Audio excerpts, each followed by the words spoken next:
પછી કેટલીક વખત તો વ્યક્તિઓ ડિપ્રેશનમાં પણ જતી રહેતી હોય છે. અને આ દુખાવો વ્યક્તિ એટલો બધો થતો હોય છે ને કે એને ક્યારેક ખાટી તીખી ઉલટી થાય છે, કોઈ વ્યક્તિને આરામ કરવાથી મટી જાય છે, તો કોઈ વ્યક્તિને રેગ્યુલર ગોળીઓ ખાવી પડતી હોય છે અને અમુક વ્યક્તિને તો ઇન્જેક્શનો પણ લેવા પડતા હોય છે. એવી અસહ્ય પીડા માઇગ્રેનના દુખાવામાં થતી હોય છે. આયુર્વેદ અપ્રોચ શું છે? તો આયુર્વેદ પ્રમાણે આ રોગ વાયુ દોષ અને પિત્ત દોષ વધવાથી થનાર રોગ છે.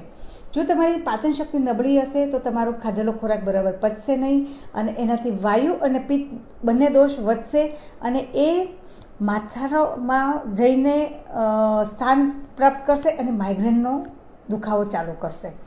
તો એ દુખાવો અહીંયા છે પણ એનું રૂટ સ્થાન તમારું સ્ટમક છે, તમારું પેટ છે. તમે જે ખાઓ છો એના ઉપર આ વસ્તુ અને તમને કેવું પાચન થાય છે તો એના ઉપર આ માઇગ્રેનનો હેડેક ખૂબ જ ઇફેક્ટ કરે છે.